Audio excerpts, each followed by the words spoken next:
पेंशनधारकों के लिए खुशखबरी, एफएमए 3000 और कम्यूटेशन बहाली 12 साल पर डॉप्ट का अंतिम आदेश जारी। विज्ञान भवन में पेंशनभोगियों की मांगों पर विचार करने के लिए डीओपीटी की एक महत्वपूर्ण बैठक आयोजित की गई। इस बैठक में केंद्रीय मंत्री डॉ. जितेंद्र सिंह, केंद्र सरकार के विभिन्न विभागों के प्रतिनिधि और पेंशनभोगी संगठनों के प्रतिनिधि शामिल हुए। इस बैठक में पेंशनभोगियों की विभिन्न मांगों पर चर्चा की गई और कुछ महत्वपूर्ण निर्णय लिए गए। पेंशनभोगी संगठनों ने पेंशनधारकों के लिए आवधिक हेल्थ चेकअप की मांग की थी। स्वास्थ्य एवं परिवार कल्याण मंत्रालय के प्रतिनिधियों ने बताया कि पेंशनधारकों को साल में एक बार हेल्थ चेकअप कराने की अनुमति दी गई है। हेल्थ चेकअप के इच्छुक पेंशनधारक सीजीएचएस सूचीबद्ध अस्पताल में सीजीएचएस वेलनेस सेंटर के सीएमओ से रेफरल ले सकते हैं। पेंशनभोगी संगठनों ने 65 साल की उम्र से पेंशन में अतिरिक्त 5% की बढ़ोतरी की मांग की थी। डीओपीपीडब्ल्यू के जॉइंट सेक्रेटरी ने बताया कि इस प्रस्ताव को स्वीकार करने से वित्तीय स्थिति बिगड़ सकती है और राज्य सरकारों के पेंशनभोगियों से भी ऐसी मांगें आ सकती है। फिलहाल यह मामला विचाराधीन है। एफएमए में बढ़ोतरी। नॉन सीजीएचएस क्षेत्र में रहने वाले पेंशनधारकों के फिक्स मेडिकल अलाउंस एफएमए को 1000 रुपये से बढ़ाकर 3000 रुपये करने की मांग की गई थी। स्वास्थ्य एवं परिवार कल्याण मंत्रालय के जॉइंट सेक्रेटरी ने बताया कि 7वें वेतन आयोग की सिफारिश के अनुसार 1 जुलाई 2017 से एफएमए 1000 रुपये किया गया था। फिर भी पेंशनभोगी संगठनों ने पुनर्विचार की मांग की है और यह मामला विचाराधीन है। फैमिली पेंशनधारकों के लिए fix medical allowance. Railway board ने फैमिली पेंशनधारकों, विधवा, तलाकशुदा और अविवाहित बेटियों को भी फिक्स मेडिकल अलाउंस और आरईएलएचएस का लाभ देने का आदेश जारी किया है। रेलवे किराए में पेंशनधारकों सीनियर सिटीजन को मिले छूट। रेलवे मंत्रालय ने पेंशनधारकों और वरिष्ठ नागरिकों को रेलवे किराए में छूट बहाल करने की मांग को खारिज कर दिया। वर्तमान में रेलवे दिव्यांग यात्रियों, विद्यार्थियों और रोगियों को छूट प्रदान कर रही है। नोशनल इंक्रीमेंट के मुद्दे पर डॉप्ट के प्रतिनिधियों ने बताया कि मौजूदा नियमों में संशोधन का मामला अटॉर्नी जनरल के साथ पुनर्विचार किया जाएगा और जल्द ही इंक्रीमेंट देने का आदेश जारी किया जाएगा। पेंशनभोगी संगठनों ने केंद्र सरकार से कम्यूटेशन बहाली को 15 साल से घटाकर 12 साल करने की मांग की थी। डॉप्ट सचिव ने बताया कि इस पर विचार किया जा रहा है और जल्द ही निर्णय लिया जाएगा। इन निर्णयों से पेंशनभोगियों को फौरी तौर पर काफी राहत मिलेगी और उनकी आर्थिक स्थिति और स्वास्थ्य सुविधाओं में सुधार होगा। सरकार द्वारा इन मुद्दों पर किए गए सकारात्मक कदम पेंशनधारकों के जीवन स्तर को बेहतर बनाने में मदद करेंगे। साथ ही हायर पेंशन के मामले न जाने कितने ईपीएस 95 पेंशनभोगियों ने किन-किन अदालतों में याचिकाएं लगा रखी है। 2 दशकों से भी अधिक वक्त गुजर चुका है, पर ईपीएस 95 के अंतर्गत आने वाले सैकड़ों सार्वजनिक उपक्रम सहित निजी संस्थानों के सेवानिवृत्तों के लिए अभी तक ऐसा एक भी आदेश नहीं आया है जो सब पर समान रूप से लागू हो सके। माना कि अलग-अलग याचिकाओं पर गुंदोश के आधार पर फैसले सुनाए जाते हैं, पर मुद्दा तो एक ही नियम कानून और प्रावधान का है। जो ईपीएस 95 के अंतर्गत आते हैं वो तो एक ही है, अलग-अलग तो नहीं। सभी पेंशनरों के कोर्ट की शरण में जाने की सिर्फ एक ही मजबूरी होती है कि उन्हें ईपीएस 95 योजना के अनुरूप समुचित पेंशन पाने से रोका गया है।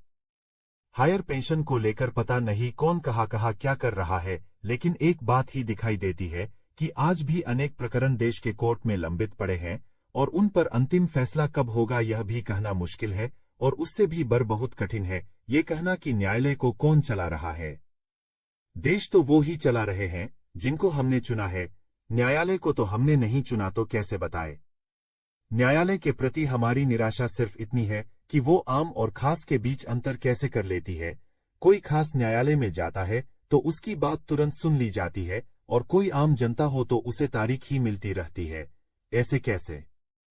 सभी जानते हैं कि पेंशनर्स का मामला कई वर्षों से कोर्ट के चक्कर में फंसा है। न जाने इस बीच कितने ही पेंशनर गुजर चुके हैं। क्या न्यायालय खुद भी इसे गंभीर बात नहीं मान सकती। अभी एक प्रकरण में प्रीपोंडिंग ऑफ हियरिंग का आवेदन पेंशनरों की ओर से लगाया गया था, जिसे कोर्ट ने ये कहते हुए खारिज कर दिया था कि शीघ्र सुनवाई का कोई कारण नहीं बनता। भले कोई न्यायालय को ये बात बताए या न बताए, हम भी तो चुप रहते हैं, कोर्ट तक अपनी बात रख ही नहीं पाते। किसकी गलती कहाँ हो रही है इसका पता नहीं चल पाता। क्या वकील, क्या पक्षकार या फिर कोर्ट, कहाँ किससे चूक हो रही है। हमारे मामले तुरंत सुने नहीं जा रहे हैं। हम फेसबुक में इसकी चर्चा करते रहते हैं, पर हजारों में सिर्फ 2-4 ही अपना मुंह खोल पाते हैं। बाकी की राय तो यही रहती है कि इंतजार के सिवाय उनके पास कोई विकल्प नहीं है। ठीक है, चलिए यही करते हैं, हम भी जब तक जिंदा हैं इंतजार करते रहेंगे। जो स्वर्ग को सिधार गए और जो लगभग स्वर्ग के दरवाजे पर खड़े हैं, उनके प्रति किसी की कोई संवेदना ही नहीं, न न्यायालय की, न सरकार की, न ईपीएफओ की, न सीबीटी की, और तो और हमारे खुद के अग्रणी लोगों की जिन्होंने हमें न्याय के लिए कोर्ट का रास्ता दिखाया। क्या किस्मत पाई है ईपीएस 95 के पेंशनरों ने। साथ ही केंद्र सरकार ने एनपीएस में सुधार कर एक नई योजना यूनिफाइड पेंशन स्कीम की घोषणा की है, जिसे अप्रैल 2025 से लागू करने का प्रस्ताव है। लेकिन इस योजना से सरकारी कर्मचारी संतुष्ट नहीं हैं।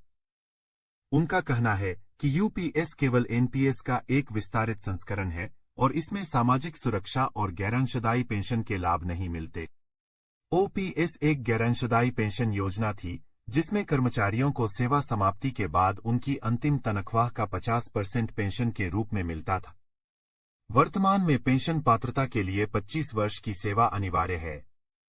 कर्मचारी इसे घटाकर 20 वर्ष करने की मांग कर रहे हैं। कर्मचारी चाहते हैं कि अंशदायी निधि को जीपीएफ, जनरल प्रोविडेंट फंड की तरह मान्यता दी जाए और सेवानिवृत्ति पर ब्याज सहित राशि की वापसी सुनिश्चित की जाए।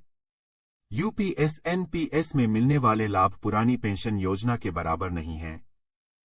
कर्मचारी मांग कर रहे हैं कि वीआरएस, स्वैच्छिक सेवानिवृत्ति या अनिवार्य सेवानिवृत्ति के मामले में संपूर्ण राशि लौटाई जाए। इसमें सामाजिक सुरक्षा सुनिश्चित हो।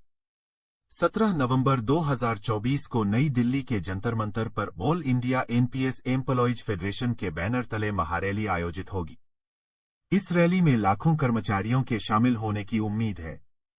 यह कर्मचारी देश भर से आएंगे, जिनमें दिल्ली, उत्तर प्रदेश, उत्तराखंड, पंजाब, हिमाचल प्रदेश, तमिलनाडु, महाराष्ट्र, चंडीगढ़ और असम जैसे राज्यों के कर्मचारी संगठन शामिल है। ओपीएस बहाली के लिए केंद्र सरकार पर दबाव बनाना। यूपीएस एनपीएस के खिलाफ कर्मचारियों की एकजुटता दिखाना। Manjeet Singh Patel, national mission for old pension scheme Bharat के अध्यक्ष। सी श्री कुमार, अखिल भारतीय रक्षा कर्मचारी महासंघ के महासचिव। एक यूपीएस का विरोध। यूपीएस में कर्मचारियों को 60 वर्ष की उम्र के बाद ही पेंशन मिलती है। यह योजना अंशदायी है, जिसमें कर्मचारी का योगदान शामिल है। संचित निधि की वापसी संभव नहीं है। 2 एनपीएस के खिलाफ लड़ाई। एनपीएस को 2004 में लागू किया गया था। यह अंशदायी पेंशन योजना है, जिसमें पेंशन फंड बाजार से जुड़ा होता है और रिटर्न की कोई गारंटी नहीं है।